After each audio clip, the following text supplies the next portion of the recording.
सुप्रभात। मैं आपकी हिंदी अध्यापिका पूजा जायसवाल। आज हम कक्षा 8वीं का हिंदी व्याकरण का पाठ 5वां विशेषण के बारे में पढ़ेंगे। आज हम इस पाठ में विशेषण की परिभाषा, विशेषण के भेद, विशेषण की कितनी अवस्थाएं हैं और कुछ महत्वपूर्ण तथ्य पर बात करेंगे बच्चों। ठीक है, सबसे पहले हम परिभाषित रूप से जान लेते हैं कि विशेषण कहते किसे हैं।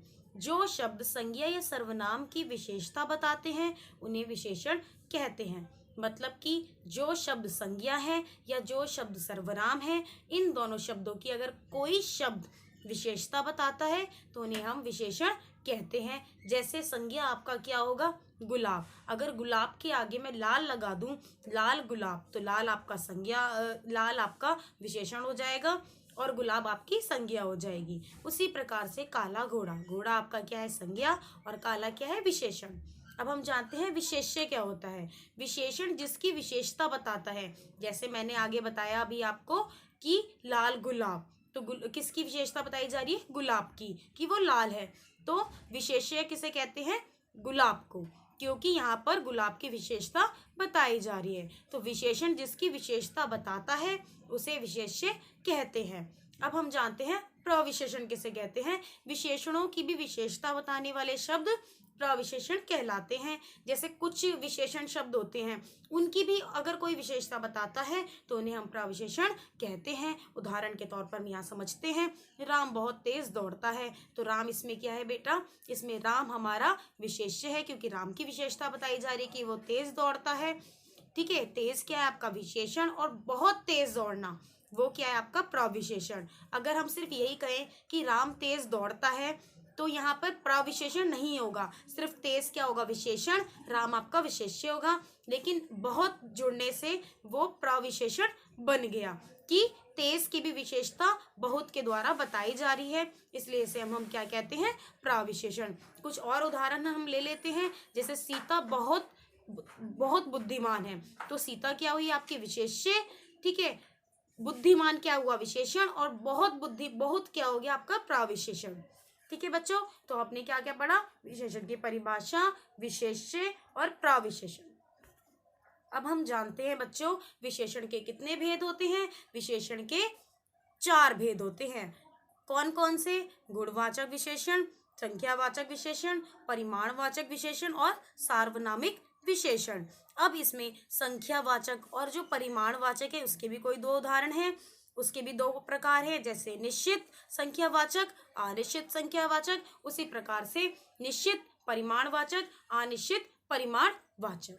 अब हम पढ़ते हैं गुणवाचक विशेषण के बारे में। अब हम पढ़ रहे हैं गुणवाचक विशेषण। जिन शब्दों द्वारा संज्ञा के गुण अथवा दोष का बोध होता है उन्हें गुणवाचक विशेषण कहते हैं। गुण से आप बच्चों ये मत समझना कि इसमें केवल अच्छाइयाँ ही होंगी।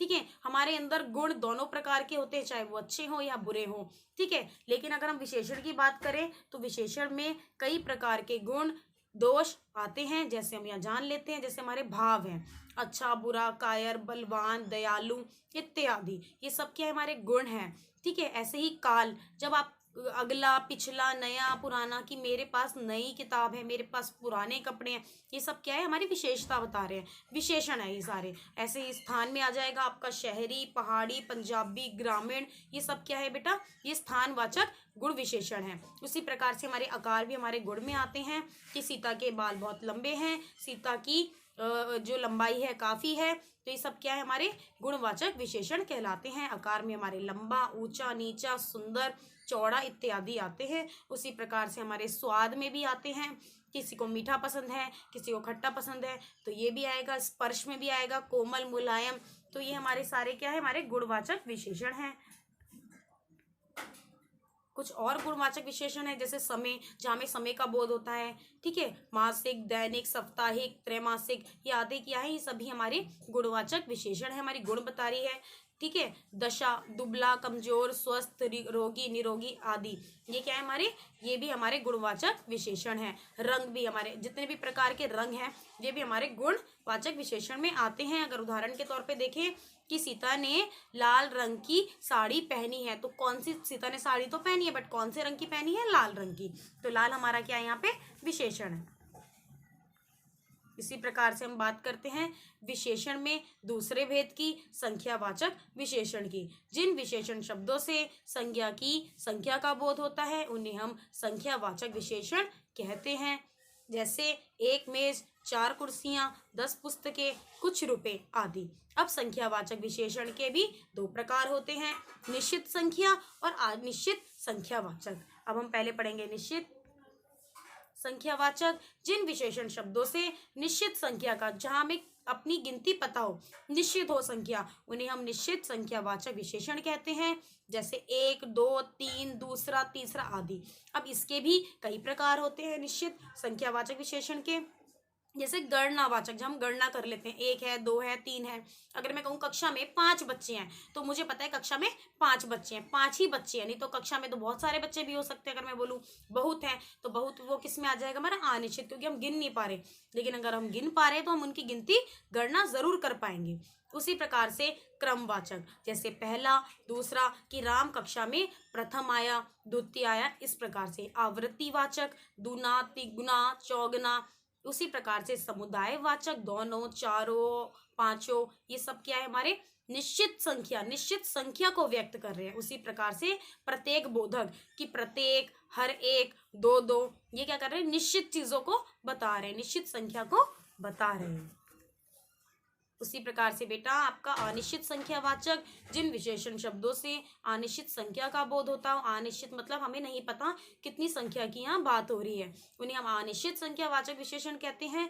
ठीक है, जैसे मैं बोलूंगी थोड़े आदमी, अब थोड़े आदमी तो हो सकता है 100 आदमी हो सकता है 200 आदमी हो, या हो सकता है 500 आदमी हो। लेकिन अगर मैं कहूंगी 5 आदमी, तो 5 आदमी से आपका निश्चित संख्यावाचक का बोध होगा। लेकिन मैं थोड़े कहूंगी तो वो कौन सी है, अनिश्चित संख्यावाचक है। उसी प्रकार से कुछ रुपए, कुछ रुपए में हो सकता है 100 हो, 200 हो, 500 हो, लेकिन कुछ में क्या है आपका अनिश्चित संख्यावाचक विशेषण। अब हम विशेषण के तीसरे भेद की बात करेंगे, जिसे हम कहते हैं परिमाणवाचक विशेषण। जिन विशेषण शब्दों द्वारा संज्ञा की मात्रा, मात्रा मीन्स जिसे हम नाप सकते हैं, जिसे हम तोल सकते हैं, का बोध होता है, उन्हें हम परिमाणवाचक विशेषण कहते हैं। परिमाण मतलब जिनको हम तोल सकते हैं या नाप सकते हैं, जिसमें हमारी ठोस चीजें या हमारी तरल चीजें पदार्थ आते हैं। ठीक है, जैसे सेर भर दूध, तोला भर सोना, थोड़ा पानी। ठीक है, इसके भी परिमाणवाचक के भी हमारे 2 प्रकार होते हैं, निश्चित परिमाणवाचक विशेषण और अनिश्चित परिमाणवाचक विशेषण। पहले हम पढ़ते हैं निश्चित परिमाणवाचक विशेषण के बारे में। जिन विशेषण शब्दों से संज्ञा की निश्चित मात्रा का बोध हो, मतलब निश्चित, जैसी जिस प्रकार हमने संख्या वाचक विशेषण में देखा था कि हमें निश्चित संख्या पता थी, उसी प्रकार निश्चित परिमाणवाचक है, जिनमें हमें निश्चित मात्रा का बोध होता है, उन्हें हम निश्चित परिमाणवाचक विशेषण कहते हैं। जैसे 1 लीटर दूध चाहिए, 10 मीटर कपड़ा, या 1 किलो आलू, इसमें हमें गिनती, इसमें हमें मात्रा का बोध होता है। पहले वाले में संख्या में हमें गिनती का बोध हो रहा था, यहाँ हमें मात्रा पता चल रही है कि 1 लीटर, 10 मीटर, 1 किलो। उसी प्रकार से बच्चों अनिश्चित परिमाणवाचक विशेषण के बारे में जान लेते हैं। जिन विशेषण शब्दों से संज्ञा की अनिश्चित मात्रा का बोध होता है, उन्हें अनिश्चित परिमाणवाचक विशेषण कहते हैं। जैसे हम अनिश्चित है, हमें निश्चित नहीं पता कितनी मात्रा है, जैसे थोड़ा दूध दो, थोड़े दूध में कितना, 1 लीटर, 2 लीटर, कितना। ठीक है, तो थोड़ा मीन्स उसमें हमें अनिश्चित है, हमें नहीं पता कितना देना है। कुछ शहद में कितना, 1 डिब्बी, 2 डिब्बी, कितना। ठीक है, बहुत पानी, बहुत में तो पता नहीं कितना पानी होगा। तो अनिश्चित वही है जिसकी मात्रा का बोध हमें नहीं है, तो अनिश्चित परिमाणवाचक विशेषण उसे कहते हैं। अब हम अपने चौथे विशेषण के भेद के बारे में जान लेते हैं, जिसे हम सार्वनामिक विशेषण कहते हैं। बच्चों इसे हम सांकेत वाचक विशेषण भी कहते हैं। इन दोनों नामों पे आप कंफ्यूज मत होइएगा, सार्वनामिक आए या संकेतवाचक आए विशेषण, दोनों एक ही है, कि दोनों ही एक चीज की ओर संकेत करता है। जो सर्वनाम शब्द संज्ञा के लिए विशेषण का काम करते हैं, मतलब कुछ सर्वनाम शब्द ऐसे होते हैं जो संज्ञा से पहले आते हैं और उनकी विशेषता बताते हैं, उन्हें सार्वनामिक विशेषण कहते हैं। यह वह जो, कौन, क्या, कोई, ऐसी, ऐसा, वैसा, आप, तुम, उन्होंने, इन्होंने, ये सभी क्या है, हमारे सार्वनामिक विशेषण हैं। ये सभी सर्वनाम शब्द संज्ञा शब्दों के पहले प्रयुक्त होकर विशेषण का कार्य करते हैं, इसलिए इन्हें सार्वनामिक विशेषण कहते हैं। जब ये सर्वनाम अकेले आते हैं, जब अकेले प्रयुक्त होते हैं तो इन्हें सर्वनाम कहते हैं, लेकिन अगर ये संज्ञा से पहले आए तो ये सार्वनामिक विशेषण कहलाते हैं, क्योंकि संज्ञा से पहले आते हैं, इसका मतलब कि संज्ञा की विशेषता बताने के लिए आए हैं। जैसे उदाहरण के तौर पर हम जान लेते हैं, वह लड़का कमजोर है, क्योंकि वह लड़का मतलब ये संकेत कर रहे हैं कि वह लड़का ही कमजोर है। लड़का हमारी संज्ञा है, वह हमारा सर्वनाम है, इसलिए कौन सी विशेषण हो गया, सार्वनामिक विशेषण हो गया। इसी प्रकार दूसरा उदाहरण जान लेते हैं, इस परीक्षार्थी ने नकल की है, मतलब इसी परीक्षार्थी ने नकल की है, इसी विद्यार्थी ने नकल की है। विद्यार्थी आपका संज्ञा है, इस लगाने पे ये इसकी ओर संकेत कर रहा है, इसलिए ये सार्वनामिक विशेषण है। अब हम बच्चों विशेषण की अवस्थाओं के बारे में जान लेते हैं। विशेषण की कुल 3 अवस्थाएं होती हैं। एक मूल अवस्था, इसमें तुलना नहीं होती। इस अवस्था में क्या होता है कि जब कोई भी वाक्य आता है, इसमें किसी के साथ किसी की तुलना नहीं होती, सामान्य रूप से सिर्फ एक व्यक्ति की विशेषता, एक वस्तु की विशेषता बताई जाती है। राम अच्छा है, राम बुरा है, राम बहुत बहादुर है, या राम कायर है, इसमें सिर्फ एक की विशेषता बताई जाती है। जबकि हम अगर विशेषण की दूसरी अवस्था की बात करें तो इसे हम उत्तरावस्था कहते हैं। इनमें 2 की तुलना करके एक की अधिकता या न्यूनता दिखाई जाती है। मतलब अगर 2 व्यक्तियों की बात हो रही है तो एक को अधिक बुद्धिमान बताया जाएगा, एक को अधिक बुद्धिमान, या फिर एक की ज्यादा तारीफ की जाएगी। जैसे राम मोहन से अधिक बुद्धिमान है, तो यह राम की बात हो रही है कि राम जो है वो मोहन से अधिक बुद्धिमान है, तो एक की तुलना दूसरे व्यक्ति से की जा रही है, तो इसलिए इसे हम क्या कहेंगे, उत्तरावस्था। उसी प्रकार से बेटा विशेषण की तीसरी अवस्था उत्तम अवस्था, इसमें 2 से अधिक वस्तुओं और भावों की तुलना करके एक से अधिक या न्यून बताया जाता है। इससे पहले वाली अवस्था में हमने क्या देखा, उत्तर अवस्था में, कि एक व्यक्ति की दूसरे व्यक्ति के साथ तुलना होती है, लेकिन इस वाले में जो आपकी तीसरी अवस्था है उत्तम अवस्था, इसमें 2 से अधिक वस्तुओं या भावों की, मतलब ऐसा नहीं है सिर्फ एक ही की तुलना की जाएगी, इसमें हो सकता है बहुत सारी वस्तुओं की किसी से तुलना की जा रही हो, बहुत सारे व्यक्तियों की तुलना किसी से की जा रही हो, एक व्यक्ति के साथ बहुत सारे व्यक्तियों की तुलना की जा रही हो, तो वे हमारी उत्तम अवस्था है। अब हम उदाहरण के द्वारा समझते हैं। सीता कक्षा में सबसे अधिक चतुर है, तो सीता क्या है और कक्षा, सीता एक ही है, कक्षा में तो बहुत सारे बच्चे होते हैं, तो सिर्फ सीता की तुलना कक्षा में बहुत सारे बच्चों से की जा रही है, क्योंकि कहा जा रहा है कि सीता कक्षा में सबसे अधिक चतुर है।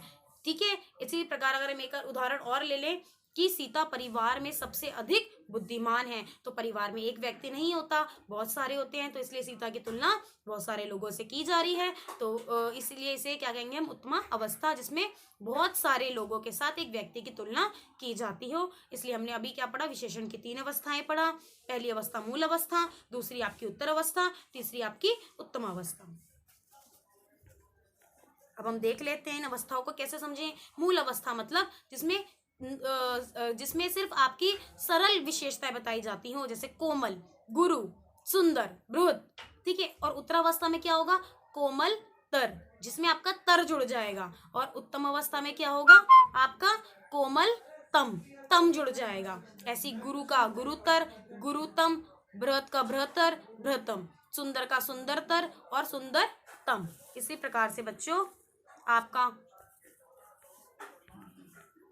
हमने इनकी तीनों की विशेष क्या कहते हैं अवस्थाओं के बारे में पढ़ा। अब हम विशेषण से संबंधित कुछ महत्वपूर्ण बातें हैं जिन्हें हम जान लेते हैं। बच्चों, हिंदी में विशेषण शब्दों के आगे विभक्ति चिन्ह नहीं लगते। विभक्ति कौन से होते हैं, आपके कारक चिन्ह, जैसे कर्ता ने कर्म को कर्म से, ये सब क्या है, आपके कारक चिन्ह है। इसका कहने का मतलब यह है कि हिंदी में विशेषण शब्दों के आगे विभक्ति चिन्ह नहीं लगते। जैसे अच्छे घर का, तो अच्छा क्या है, आपका विशेषण है, इससे पहले हम आप यहाँ पे विभक्ति चिन्ह नहीं लगाएंगे। वीर मनुष्य, वीर क्या है, आपका विशेषण है। ठीक है, तो इससे पहले आपके विभक्ति चिन्ह नहीं लगेंगे।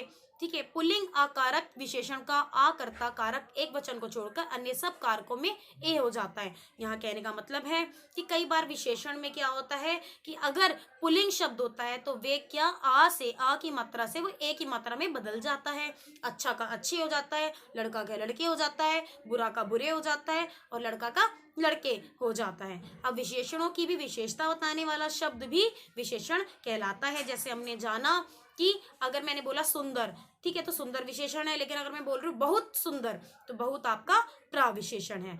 ठीक है, बहुत अच्छा, तो अच्छा आपका विशेषण है। अगर बहुत जोड़ रही हो तो उसमें बहुत आपका प्राविशेषण है।